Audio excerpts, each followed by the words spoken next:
جو آج نجدیت کی کالی بلا کی لوگوں کو سمجھ نہیں آتی، کہتے ہیں کہ جب کعبے کے متولی وہ بنے ہوئے ہیں اور حکومت ان کے پاس ہے تو پھر وہ برحق ہے تو تب ہی ہے۔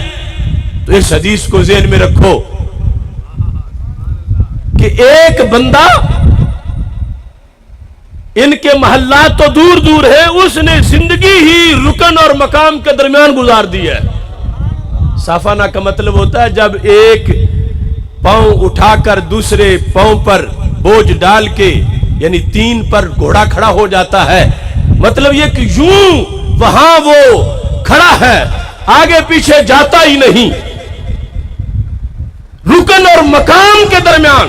تو کتنی انوار و تجلیات برس رہی ہیں کعبے پر، اور یہ بندہ ساتھ کھڑا ہے۔ وہاں بچپن گزرا، وہاں جوانی گزری، وہاں بڑھاپا گزرا، دن رات وہاں رہا، لیکن اور صرف رہا ہی نہیں، عبادتیں بھی کی۔ فصلى وصام، اس نے نمازیں پڑھی، وہاں اس نے روزے رکھے۔ ثم لقي اللہ، پھر مر گیا۔ وَهُوَ مُبْغِضٌ لِأَهْلِ بَيْتِ محمد صلی اللہ علیہ وسلم، مرا اس حالت میں ہے کہ دل میں بغض اہل بیت تھا، ہے مسجد حرام کے اندر، ہے کعبے کے دروازے کے سامنے، ہے حجر اسود اور مقام ابراہیم کے درمیان، ڈیرا اس نے لگایا، نمازیں وہاں پڑھی، روزے وہاں رکھے، مگر دل میں بغض اہل بیت تھا۔ سرکار فرماتے ہیں داخل النار، پھر بھی جہنم میں جائے گا۔ یعنی ساری زندگی وہ رہا ہی مسجد حرام میں ہے اور کعبے کے ساتھ رہا ہے، حجر اسود اور مقام ابراہیم کے درمیان مصلی بچھا کے بیٹھا رہا ہے، وہاں نمازیں پڑھی ہیں، وہاں ہی روزے رکھے ہیں۔ یعنی یہ نہیں کہ صرف رہا وہاں اور نمازیں نہیں پڑھی اور سویا رہا ہے اور غفلت کی ہے، روزے بھی رکھے، نمازیں بھی پڑھی، اور انوار و تجلیات روزانہ ہزارہا برستے ہیں کعبہ پر، اور یہ ان انوار میں بیٹھا ہوا ہے۔ لیکن جب دل میں بغض آل محمد علیہ السلام ہے تو اتنا قرب کعبہ بھی اسے فائدہ نہیں دے سکے گا۔ داخل النار، نہ نماز کا فائدہ، نہ روزے کا فائدہ، نہ وہاں پر مسجد حرام اور مقام ابراہیم اور حجر اسود کے درمیان رہنے کا فائدہ، اس کو کسی چیز کا بھی فائدہ نہیں ہوگا، کیونکہ اس کے دل میں بغض آل محمد علیہ السلام ہے۔ اس بنیاد پر دیکھنا چاہیے کہ بلا نجدیت کی، خوارج کی یا روافض کی، دیکھو اس سے بندے کی کیسی عبادتیں رائگاں چلی جاتی ہیں، اور اگر دل میں حب صحابہ ہے، حب اہل بیت ہے، اگرچہ اس کو ایک بار بھی عمرہ کرنے کا، حج کرنے کا موقع نہیں ملا، بصیر پور میں بیٹھ کے تڑپتا ضرور ہے وہاں جانے کے لیے، تو یہ محبت پھر بھی بیڑا پار کر دے گی۔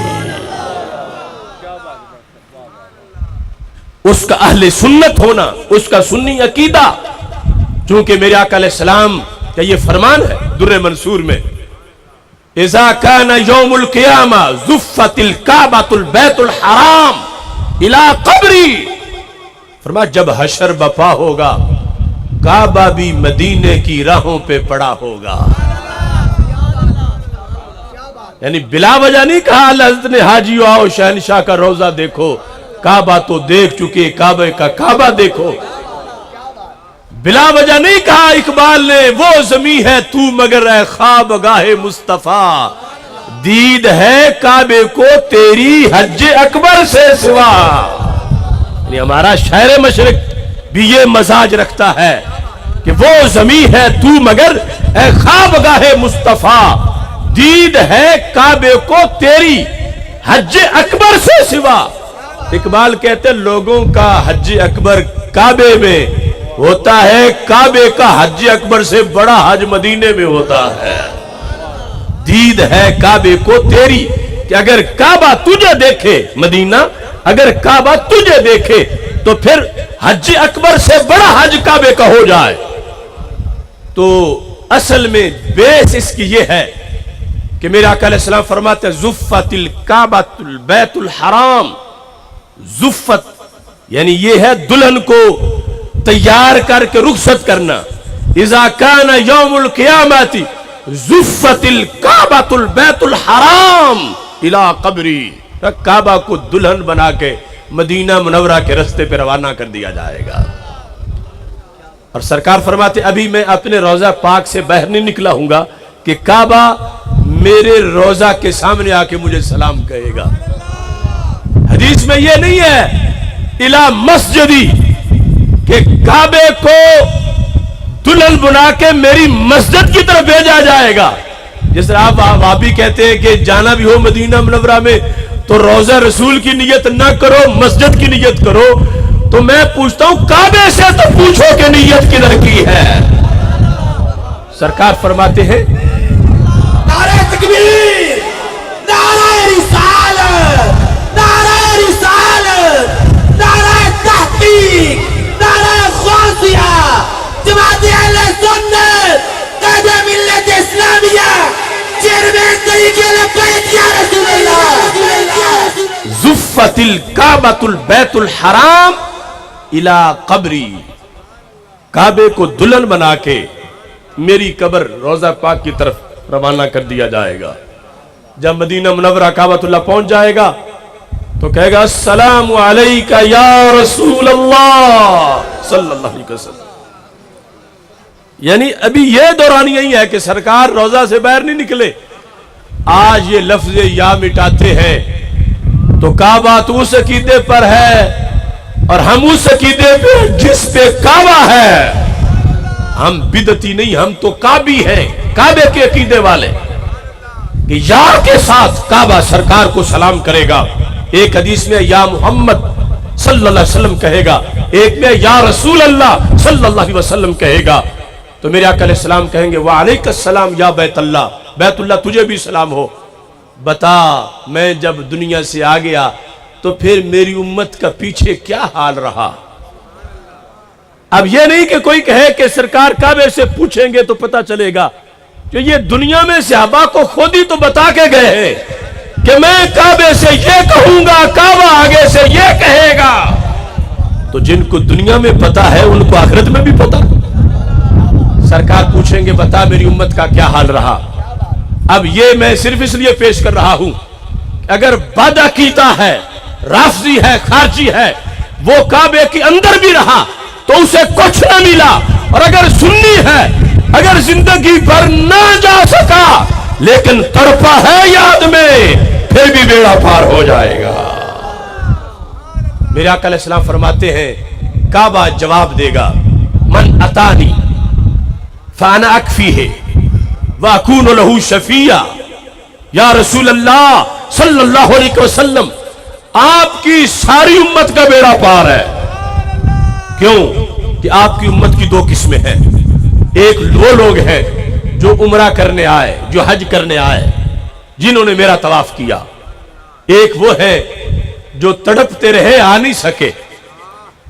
تو پھر دونوں ہی پاس ہیں، من اتانی فانا اکفیہ واکون لہ شفیعا، جو میرے پاس آیا اس کے لیے میں کافی ہوں۔ یہ کعبہ گارنٹی دے رہا ہے میں کافی ہوں، واکون لہ شفیعا، اس کا ہاتھ پکڑ کے میں جنت لے جاؤں گا۔ جس نے عمرہ کیا، جس نے حج کیا، میرا طواف کیا، اس کے لیے میں کافی ہوں۔ ومن لم یأتنی فانت تکفیہ وتکون لہ شفیعا، اے نبی میرے کافی ہونے کے لیے تو آنا شرط ہے، آپ ان کے بھی کافی ہیں جو گھر بیٹھے ہوئے ہیں۔ من لم یاتنی، جو نہیں آ سکے، نہ حج کیا نہ عمرہ کیا، عقیدہ ان کا صحیح تھا، وہ گھر بیٹھے رہے، انت تکفی ہے، پیغمبر آپ ان کے لیے کافی ہیں، وتکون لہ شفیعا، اور ان کی سفارش کر کے آپ ان کو جنت میں لے جائیں گے۔ اب جائے گا تو وہ جو سرکار کو کافی مانتا ہے، اور جس کے نزدیک سرکار کو کافی کہنا ہی شرک ہو، وہ تو دونوں قسموں میں نہیں آئے گا. ادھر کعبہ بھی کافی ہے اور سرکار بھی کافی ہے.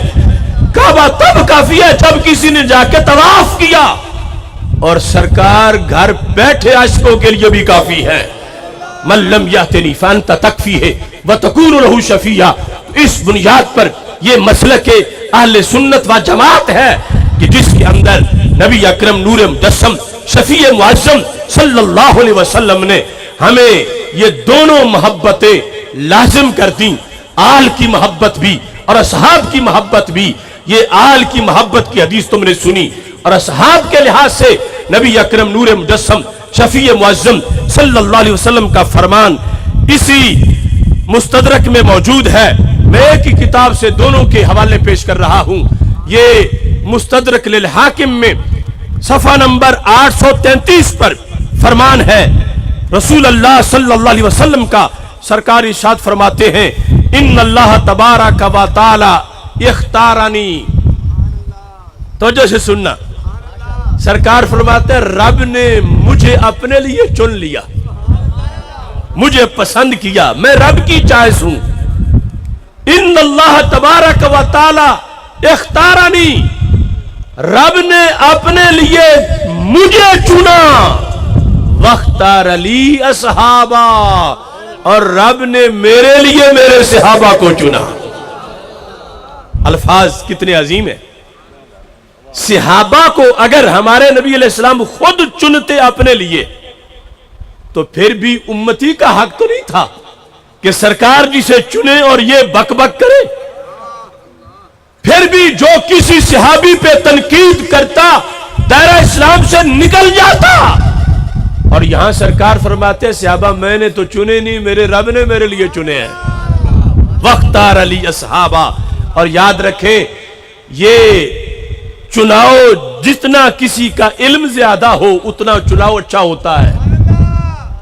اب ہم چنتے ہیں کسی کو کسی منصب کے لیے, چونکہ ہم مستقبل کا علم نہیں رکھتے تو ہو سکتا ہے جسے چنے وہ 1 مہینے کے بعد فیل ہو جائے, یا سال کے بعد فیل ہو جائے, یا 2 سال کے بعد فیل ہو جائے, چونکہ ہمیں پتہ ہی نہیں, ہم کچھ اور سمجھ رہے تھے, اندر سے وہ کچھ اور نکل آیا. چونکہ ہم غیب نہیں جانتے اور اللہ تو ازل سے سب کچھ جانتا ہے.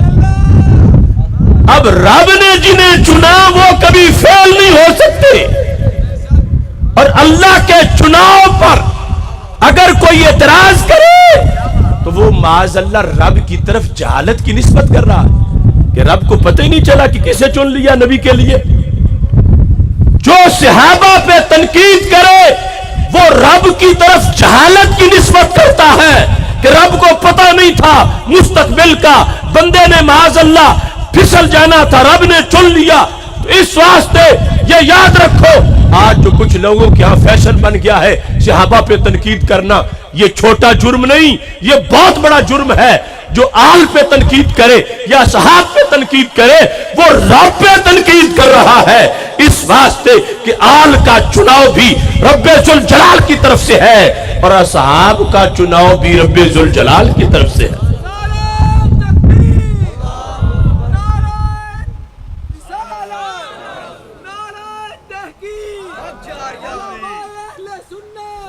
حدیث شریف سنو, ان اللہ تبارک و تعالی اختارنی, اللہ نے مجھے چنا. واختار لی اصحابہ, رب نے میرے لیے صحابہ چنے. یہ سرکار فرما رہے ہیں. یہ ابو بکر و عمر, عثمان و علی, طلحہ و زبیر, سعد و سعید, حضرت امیر معاویہ رضی اللہ تعالیٰ عنہ تک یہ سب چناؤ رب ذوالجلال کا ہے. تو پھر سرکار فرماتے ہیں فجعل لی منہم وزراء, کچھ وہ ہیں جنہیں 1 بار چنا, کچھ وہ ہیں جنہیں رب نے 2 بار چنا, کچھ وہ ہیں جنہیں رب نے 3 بار چنا.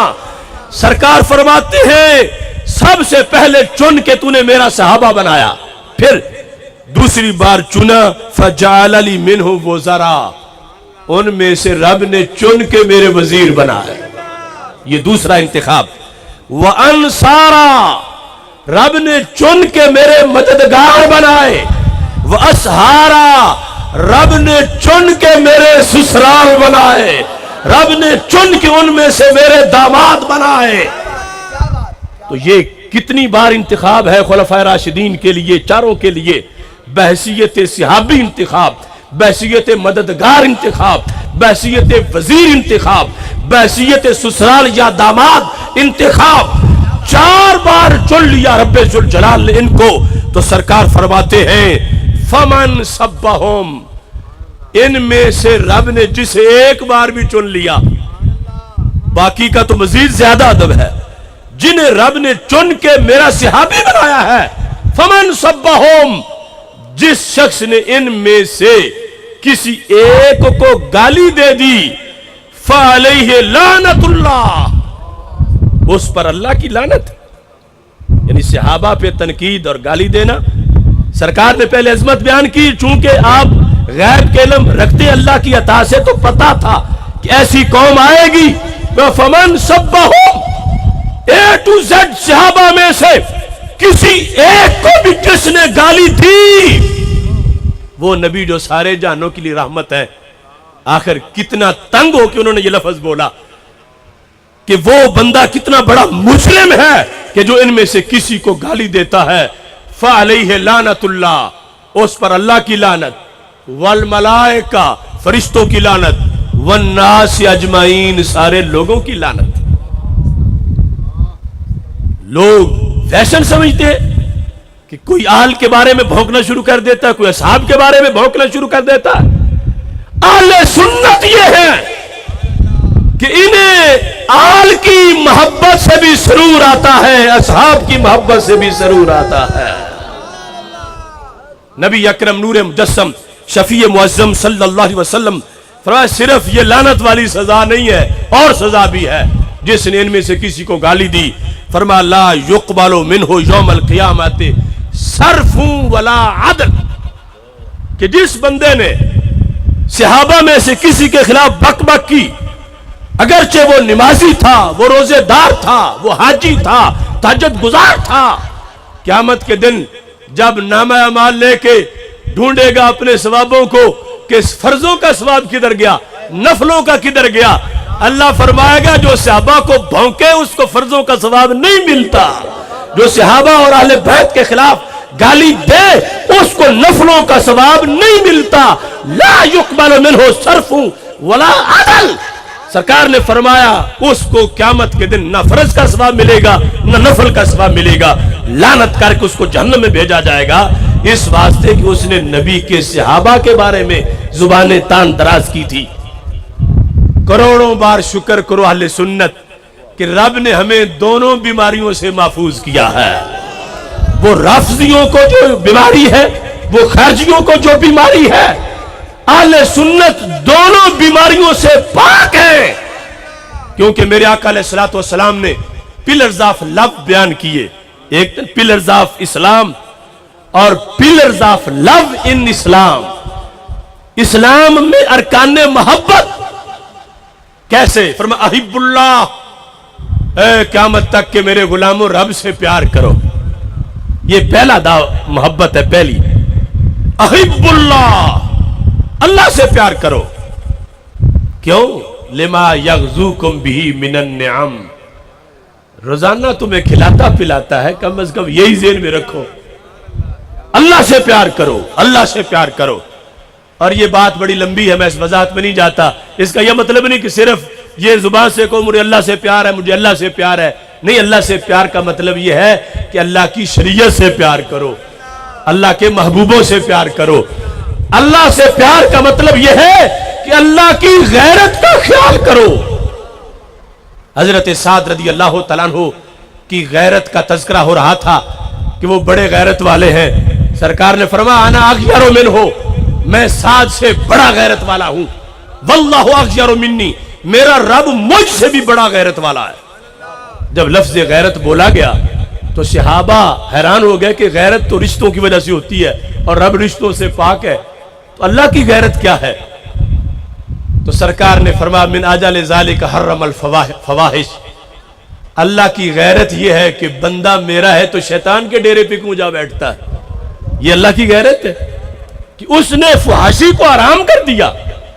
رب کہتا ہے کہ میرے بندے کی آنکھ ستھری رہے، یہ غیر محرم کو نہ دیکھے۔ رب کہتا ہے میرے بندے کا کردار ستھرا رہے۔ تو جو بندہ فحاشی کرتا ہے، بے حیائی کرتا ہے، یہ اللہ کی غیرت پر حملہ کرتا ہے۔ اور یہ تو درمیان میں چھتری ہے سرکار کی رحمت کی، ورنہ کب کے بندر اور خنزیر بن چکے ہوتے۔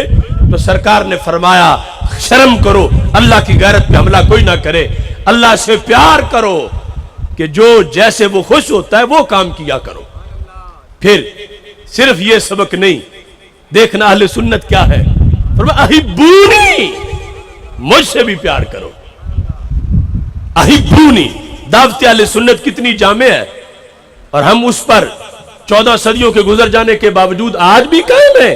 احبونی، مجھ سے بھی پیار کرو۔ کس وجہ سے پیار کرو؟ فرما سکتے تھے لِأَنَّنِي رَسُولُكُمْ، چونکہ میں تمہارا رسول ہوں، مجھ سے پیار کرو۔ ہزار ہاتھ دلیلیں ہو سکتی تھیں، لیکن سرکار نے دلیل کیا دی؟ احبونی لحب اللہ، مجھ سے اس لیے پیار کرو تمہارا رب بھی مجھ سے پیار کرتا ہے۔ احبونی لحب اللہ، یعنی مطلب یہ ہے تمہاری وہ اللہ کی محبت کا دعویٰ مانا تب جائے گا جب مجھ سے پیار کرو گے۔ احبونی لحب اللہ، اللہ والی محبت وہ تمہیں مجبور کرے گی کہ جس سے پیار ہوتا ہے اس کے حبیب سے بھی پیار ہوتا ہے۔ احبونی لحب اللہ، اللہ کی وجہ سے، اللہ کی وجہ سے مجھ سے پیار کرو۔ اور یہاں ایک بہت بڑے مسئلے کا حل ہو گیا۔ آج جب ان نجدیوں کو کوئی جواب نہیں ملتا ہماری کسی دلیل کا، تو کہتے ہیں یہ سنی نبی کی پارٹی ہے، ہم اللہ کی پارٹی ہیں۔ تو سرکار نے مسئلہ حل کر دیا، فرمایا جو نبی کی پارٹی ہو وہی اللہ کی پارٹی بھی ہوتا ہے۔ احبونی لحب اللہ، میرے ساتھ پیار اللہ کی وجہ سے کرو کہ تمہارا اللہ بھی مجھ سے پیار کرتا ہے، تو تم اس لیے تب مانی جائے گی وہ محبت جب تم میرے ساتھ پیار کرو گے۔ اور یہاں بات نہیں رکی، احب اہل بیتی، میرے اہل بیت سے بھی پیار کرو۔ اب حدیث سنتے جانا اور اپنا سینہ چیک کرتے جانا، کسی میں ایک محبت 3 سے فارغ، کسی میں 2 باقی 2 سے فارغ، کسی میں 3 تو چوتھی سے فارغ۔ یہ چاروں محبتیں بیک وقت جس سینے میں ہو وہ سنی کا سینہ کہلاتا ہے، اور 1-2 علیحدہ پائی جائے تو سچی ہوتی نہیں، اکٹھی پائی جاتی ہے۔ احب اہل بیتی، میرے اہل بیت سے بھی پیار کرو۔ یہ کس لیے ہے؟ فرمایا احب اہل بیتی لحبی، میری آل سے پیار تم نے میری وجہ سے کرنا ہے، تم نے مجھے دیکھنا ہے۔ احب اہل بیتی لحبی، میری آل سے میری وجہ سے پیار کرو۔ اللہ اللہ فی اصحابی، میرے صحابہ کے بارے میں رب سے ڈرتے رہنا۔ لا تتخذوہم غرضا من بعدی، انہیں میرے بعد نشانہ نہ بنا لینا۔ فمن احبہم فبحبی احبہم، جو صحابہ سے پیار کرتا ہے وہ مجھ سے پیار کرتا ہے۔ فمن ابغضہم فببغضی ابغضہم، جو ان سے بغض رکھتا ہے وہ مجھ سے بغض رکھتا ہے۔ رب کعبہ کی قسم، 14 صدیوں سے زائد وقت گزر گیا، آج بھی یہ پاک پتن شریف کے دیش کا سنی، اگرچہ اس نے یہ حدیث پہلی بار سنی ہو، لیکن اس کا مطلب ماں نے دودھ میں ہی پلا دیا ہے۔ نعرہ تکبیر، نعرہ رسالت، نعرہ رسالت، نعرہ تحقیق، نعرہ غازیہ۔ اس واسطے میں کہتا ہوں ہماری مٹی اگرچہ پنجاب کی ہے مگر سینے میں نور مدینہ شریف کا ہے، کہ وہ جو محبتیں شریعت نے لازم کی تھیں ہمیں تو ماؤں کے دودھ میں وہ عقیدہ دے دیا گیا کہ ان چاروں محبتوں کو گلدستہ سنی کے خمیر میں موجود ہے، سنی کی طبیعت میں جبلت کے اندر موجود ہے۔ اس لحاظ سے بھی سنی کانفرنس منعقد کرتے ہوئے آج ہم اللہ تعالیٰ کا کروڑوں بار شکر ادا کر رہے ہیں کہ لب لوگ بھٹک گئے، بہک گئے، پھسل گئے، کوئی کہیں گرا کوئی کہیں گرا، اللہ کا فضل ہے، خالق کائنات نے آج بھی ہمیں اہل جنت کا طریقہ عطا فرمایا ہے۔ اس سلسلہ میں تفصیل کا وقت نہیں ہے، ایک حوالہ صرف پیش کرتے ہوئے اپنی گفتگو کو ختم کرنا چاہتا ہوں۔ ہم جس وقت تصوف کی بات کرتے ہیں تو ایک فرقہ کہتا ہے نہیں، ہمارے ساتھ تم اصول حدیث پر بات کرو، حدیث پر بات کرو، سند دیکھیں گے، راوی دیکھیں گے۔ تو میں کہتا ہوں اہل سنت کی یہ بھی شناخت ہے، موجم اوسط میں یہ حدیث موجود ہے، اور اس کے راوی حضرت مولا علی باب مدینہ العلم حضرت علی المرتضی رضی اللہ تعالی عنہ ہے۔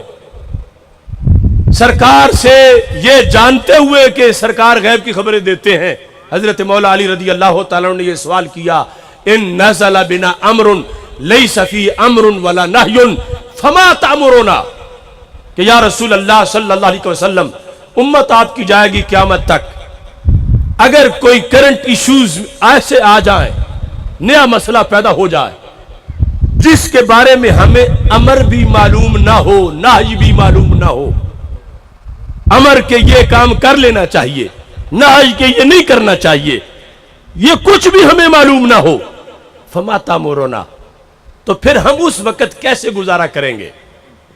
حالانکہ انہیں پتا ہے کہ قرآن میں سب کچھ ہے، مگر مولا علی تو قیامت تک کا مسئلہ پوچھ رہے تھے کہ سب کچھ کا محل وقوع ہر کسی کے بس میں نہیں کہ وہ جان لے کہاں لکھا ہوا ہے، ہر سینہ نشیمن نہیں جبریل امی کا، ہر فکر نہیں طائر فردوس کی صیاد، وہ فکر خدا داد سے روشن ہے زمانہ، آزادی افکار ہے ابلیس کی ایجاد، ہر بندہ تو پہنچ نہیں سکتا۔ ہمارے لیے بعد والوں کے لیے پوچھا، یا رسول اللہ صلی اللہ علیہ وسلم مسئلہ نیا پیدا ہو جائے، حدیث سنت سے امر نہ ملے کہ یہ کر لو، نہی بھی نہ ملے کہ نہ کرو، تو فما تأمرنا، پھر آپ کیا فرماتے ہیں، ہم کیا کریں؟ تو میرے آقا علیہ السلام نے جواب دیا، فرمایا شاور الفقہاء والعابدین، اے علی میری امت کو بتا دینا، صدی جو بھی ہو، زمانہ جو بھی ہو، جب بھی نیا مسئلہ پیدا ہو تو پھر دو دروازے ہیں جہاں پہ جانا ہے، فقہاء کے دروازے پہ جانا ہے اور عابدین کے دروازے پہ جانا ہے۔ شاور الفقہاء والعابدین، فقہاء سے مشورہ کرو، وہ جو کہیں مان جاؤ، صوفیاء سے مسئلہ کرو، وہ جو کہیں مان جاؤ۔ تو میں ببانگ دہل اہل سنت کی حقانیت پر یہ دلیل پیش کرتا ہوں، اگر اس روئے زمین پر کسی جماعت میں فقہاء ہیں تو وہ بھی اہل سنت ہیں، صوفیاء ہیں تو وہ بھی اہل سنت ہیں، یعنی یہ دونوں قوتیں ہیں ہی اہل سنت میں، صوفیاء، عابدین اور فقہاء کی قوت۔ تو یہ اہل سنت و جماعت کی حقانیت جو سرکار نے بیان کی اور حضرت مولا علی رضی اللہ تعالیٰ عنہ نے آگے اس کی وضاحت کی۔ آج کوئی فقیہ کے خلاف بول رہا ہے، کوئی صوفی کے خلاف بول رہا ہے اور سمجھتا ہے کہ وہ دین کی خدمت کر رہا ہے، حالانکہ میرے آقا علیہ السلام نے فرمایا فتنوں کے دور میں جب جواب کہیں سے نہیں ملے گا تو صوفی اور فقیہ یہ دو قوتیں ہیں امت کی، یہ دونوں جو اکٹھا کہہ دیں گی وہ میری امت کا جواب ہوگا۔ اب دیکھیے، یہ میرے پاس ہے کتاب الثقات، یعنی جس وقت حدیث پہ بحث ہوتی ہے سارا مدار تو راویوں پر ہے، تو اس میں سیکا راوی لکھے ہوئے ہیں، پکے راوی کہ جن کی باتیں پکی ہوتی ہیں، یہ اس کی 5ویں جلد ہے کتاب الثقات کی۔ اب راوی اگر بدعتی ہو، جھوٹا ہو، کذاب ہو تو بات اس کی خراب ہو جاتی ہے، نہیں مانی جاتی۔ تو راوی میں سب سے پہلے اس کا عقیدہ چیک کیا جاتا ہے کہ بدعتی تو نہیں ہے۔ تو یہ جو صحاح ستہ ہے، بخاری کے استاد، مسلم کے استاد، ترمذی کے استاد، میں پورے دعوے سے کہہ رہا ہوں یہ سارے اماموں کے استاد سارے کے سارے اس عقیدے پر تھے جس کی وضاحت امام احمد رضا بریلوی نے کی ہے۔ برکت، تبرک، توسل، یہ ایسا نہیں ہے کہ یہ بریلی شریف سے کوئی شروع ہو گیا مسلک، یہ شروع سے آیا ہے، مگر اس کو فکر رضا یا مسلک اعلی حضرت اس لیے کہہ دیا جاتا ہے کہ جب قبضہ گروپ اس ساری امت کے مسلک پر قبضہ کرنا چاہتا تھا تو جس شخصیت نے اکیلے ڈنڈے مار کے قبضہ گروپ کو پیچھے ہٹا کے ساری امت کا مسلک بچایا اسے امام احمد رضا بریلوی کہا جاتا ہے۔ انہوں نے کوئی نیا نہیں بنایا، پچھلا محفوظ کیا ہے۔ اب یہ دیکھو اس میں اہل بیت اطہار علیہم الرضوان میں سے ایک پھول کا ذکر ہے، وہ کون ہے؟ امام علی رضا۔ صفحہ نمبر 325 پر علی بن موسیٰ الرضا، وہو علی بن موسیٰ، علی بن موسیٰ، علی بن موسیٰ بن جعفر بن محمد بن علی بن حسین بن علی بن ابی طالب۔ امام علی رضا ایران کے اندر جن کا مزار ہے توس میں 2392 نمبر پر کتاب الثقات میں ان کا ذکر ہے کہ وہ بڑے پکے راوی ہیں۔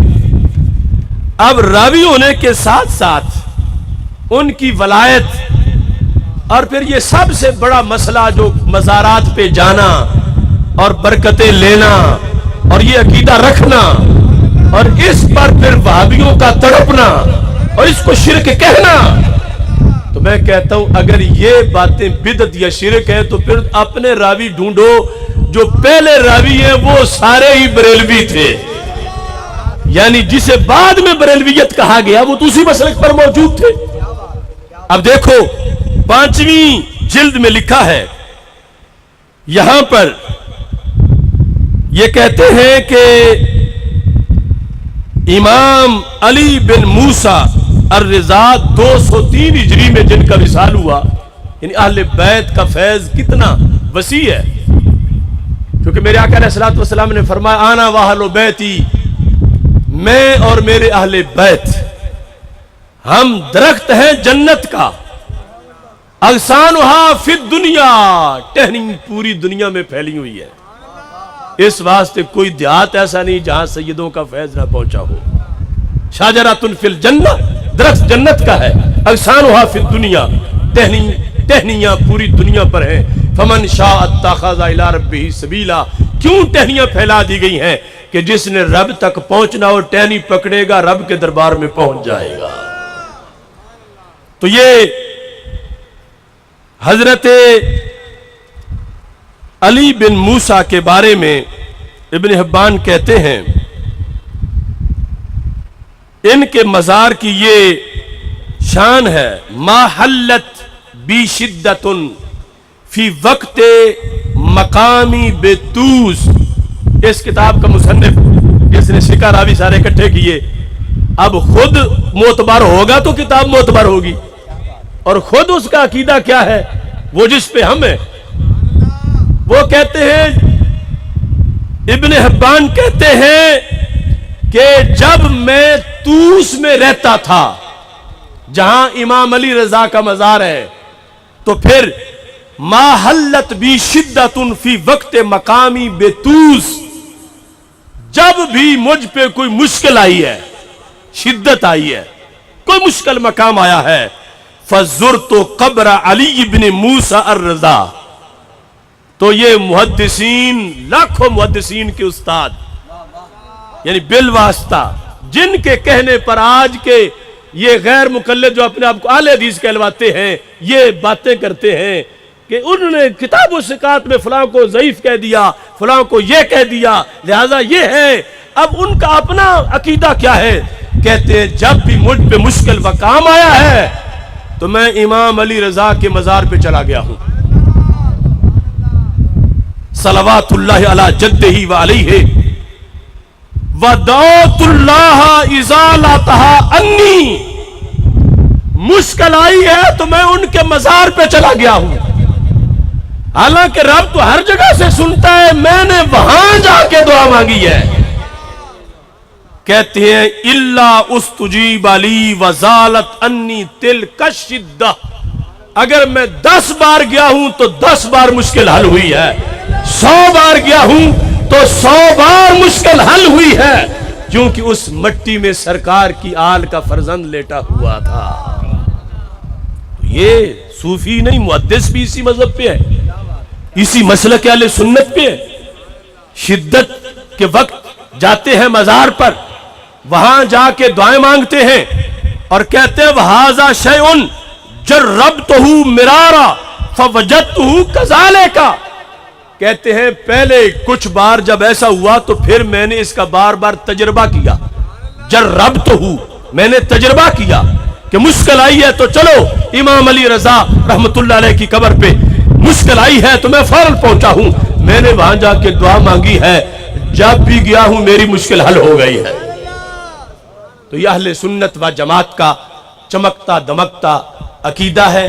ہم نے اپنی دکان میں، اپنی فیکٹری میں، اپنے کھیت میں، اپنے کھلیان میں اپنے سنی عقیدے کا اظہار کرنا ہے، یعنی دلیلیں تو بعد کی بات ہے، صرف اتنا پہلے کہ اپنا بتاؤ کہ میں سنی ہوں، جھجک محسوس نہ کرو۔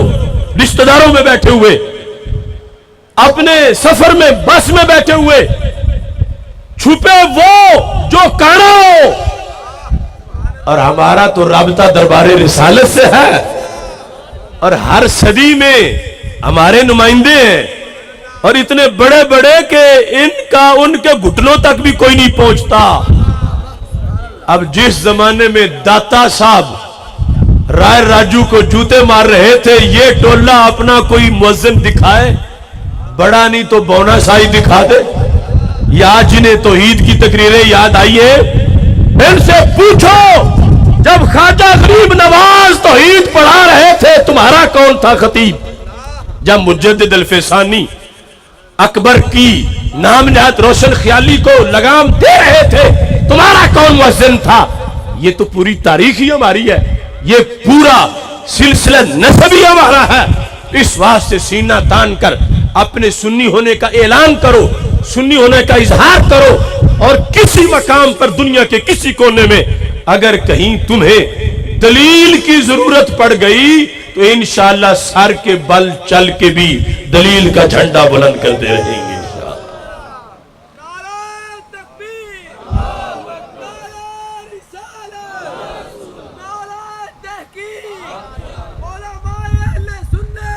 یہی پیغام ہے تحریک لبیک یا رسول اللہ صلی اللہ علیہ وسلم، تحریک لبیک اسلام، تحریک صراط مستقیم کا۔